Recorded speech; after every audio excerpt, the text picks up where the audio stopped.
Председателке, благодарам на укажувањето од страна на председателката во делот на обевот на репликата.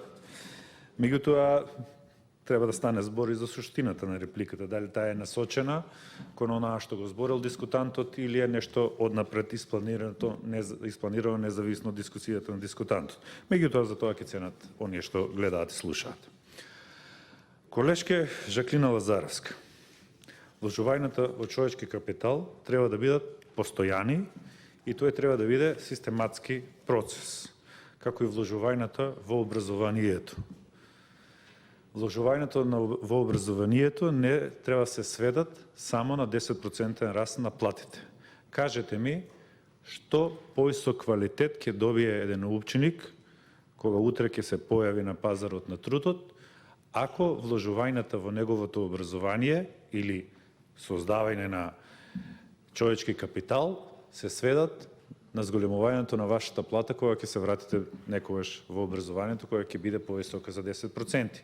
Тука не сакам да го намалам значењето на мотивираноста на образовните работници врз квалитетот на образованието, ама ако се сведе само на тоа, целта не сме ја погодиле.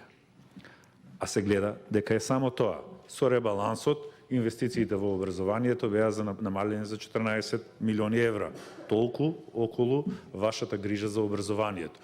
Ова бил буџет за живот. Да, ова е буџет за живот согласно вашата предизгорна флоскула, план за живот.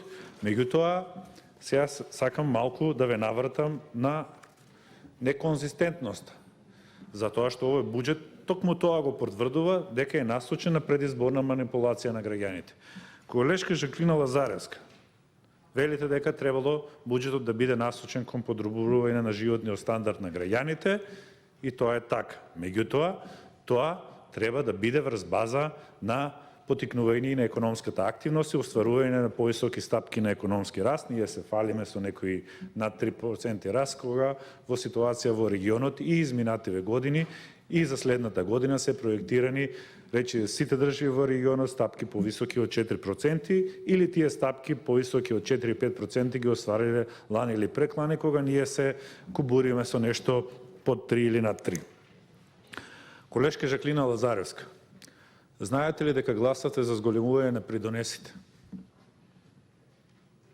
А сега ќе гласате за субвенционирање на придонесите. Знаете ли дека гласавте за укинување на индексирањето, односно зголемувањето на пензиите согласно растот на просечната плата? Го укинавте 50% индексирање на пензиите согласно растот на просечната плата, а сега ќе гласате за адхок линеарно зголемување на пензиите. Тогаш критикувавте дупката во фондот за ПИОМ, сега раздавајна, намалување на влезот преку неплаќање на придонеси за директно од работодавачите на оние што ќе ја зголемат платата од 600 до 6000 денари, алиментација од буџетот, а од друга страна адхок зголемување на пензиите.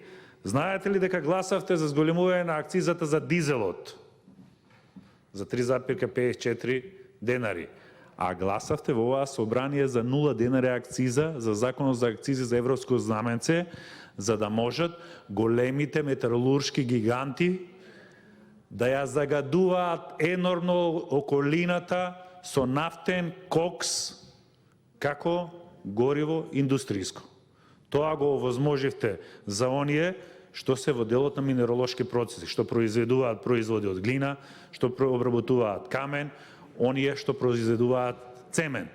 Значи, од една страна продавате милостина кај граѓаните преку инвертор клими, а од друга страна, како наводна борба со аерозагадувањето, а од друга страна овозможувате користење на најканцероген енергенс да биде гориво во индустријата.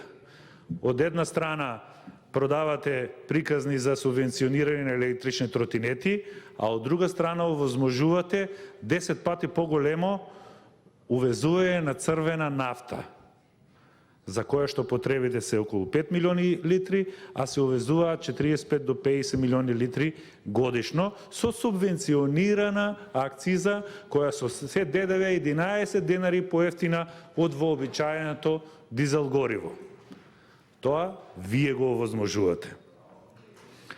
Се сеќавате ли дека гласавте за прогресивно одоночување под изговор за порамномерна редистрибуција на доходот, порамномерно распоредување на даночниот товар?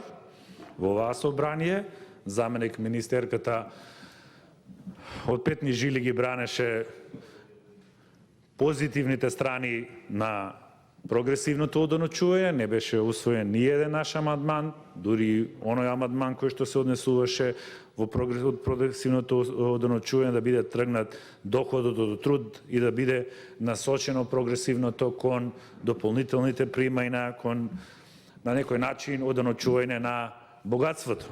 Сега ќе гласате за рамен данок. Као демек сте владата увидела дека тој носи негативни ефекти. И имало анализа. Да, анализа има од неколку страници, ама во неа нема никакви податоци, има само флоскули за да се оправда додворувањето кон и онаа категорија на гласачи кои што беа засегнати со прогресивното одоночување, односно 50% зголемување на данокот од приходи од добивка, данокот на приходи од кири и закупнини и така натаму. Затоа, колешке, ова е тешка предизборна манипулација со граѓаните. Ако сте вие биле влада за вложување во човечки капитал, тоа можеле сте да го правите и за 2019 и за 2018. Сите овие мерки можеле да бидат и тогаш не го правевте, колешке Жаклина Лазаревска, затоа што тогаш као водевте политика за стабилизирање на состојбите во фондот за ПИОМ, преку зголемување на стапките на придонесите и преку, на некој начин, намалување на пензиите. За сега одеднаш да воведете субвенционирање на придонесите за оние што исплаќаат плата во кеш и да воведете ад хок зголемување на пензиите. Зошто? За да купувате гласови за избори.